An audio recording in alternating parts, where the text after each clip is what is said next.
This week on Wealth Track, the challenging search for retirement income in a low-return world. Kiplinger's retirement income specialist Mary Beth Franklin, award-winning financial planner Harold Evensky, and Citi's Director of Financial Education Jonathan Clements identify some income streams. Next on Consuelo Mac Wealth Track.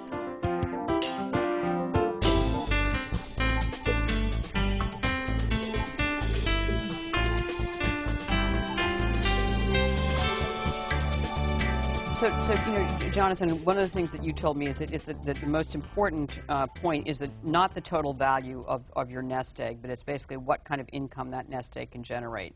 So that's a real kind of a new way of thinking for a lot of us, not for you three, but for a lot of us it is.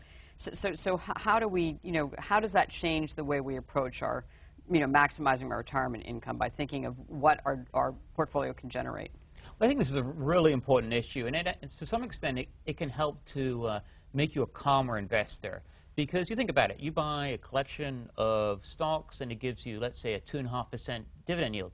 The stocks soar in value, the actual dollar value of the dividends you're getting is probably not changed. Similarly, even if the stock market plunges, the dollar value of the dividends that you're getting every quarter probably doesn't change all that much. So if you're a retiree and you're thinking about income, it isn't really the total value of the portfolio that matters, what it is this month or next month. It's how much income it can generate. And so we talk about various approaches that you might take to generating income. An alternative approach that people might think about, because I think this is really, in the end, a big behavioral problem. You want to settle on a strategy that you can live with. So an alternative strategy is what I call the floor. And the notion here is you think about what is the minimum income that you need to cover your basic living expenses. Pay the groceries, pay the utilities, pay your property taxes, whatever it is. And so you set out to generate that through some combination of Social Security, any pension you're entitled to, interest from your bonds, dividends from your stocks, maybe you put part of the money into a plain vanilla immediate fixed annuity. You generate enough income to cover those basic living expenses. In bad years for the market, you've got the income to live off. In good years for the market, you can cash in some of your gains, and maybe that's the year that you go to Paris. Mm-hmm. All right, so again, that's a really different way of thinking of it. So the issue on the table is maximizing retirement income, right. So let's talk some specifics. I agree with what Jonathan said, is that there is this mind shift from the number being the nest egg, the $1 million, the $2 million nest egg, into what does that nest egg translate into retirement income. And it's a very humbling when you think that a conservative rule of thumb says you really should restrict your first year withdrawals in retirement to 4%. So out of $1 million, that's $40,000 a year. Right. That's pretty amazing. If you it's much lower than people realize who have $1 million. And that's not factoring think, taxes. Right. And the question is, after the sort of bear market we have lived through, many strategists said, and that's not conservative enough. That 4% withdrawal worked in about 90% of the cases, but we just lived through the other 10%. As a result, and as Harold mentioned, a lot of people will probably never recover from those market losses. The answer for a lot of people in retirement will not just be market securities.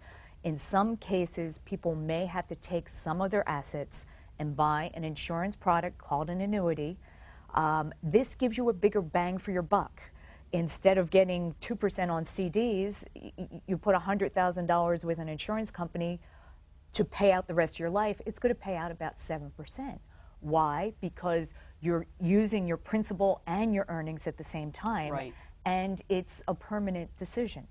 These are decisions not to be made lightly. You do need to talk to some sort of financial counselor to figure out what's right for you, but the bottom line is you add up all your fixed costs in retirement and you compare them to your guaranteed sources of income, your Social Security, maybe a pension, and whatever gap is left, you need to fill that somehow. And the right answer for some people might be an immediate annuity. All right, so that's interesting. So, and again, when you're looking at that $1 million or that 500,000, whatever it is, and so instead of just thinking of it as I can only take 4%, when a lot of people are saying there's no way I can live on the 4% withdrawals, you look at a different ways to invest it, right?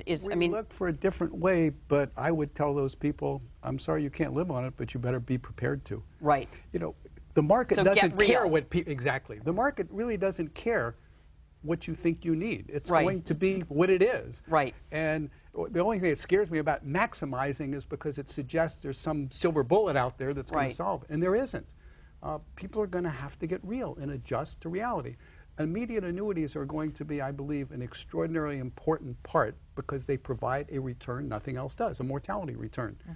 It means that if you do that and you die, in effect, early, you didn't make a very good deal, but you're dead. You don't care.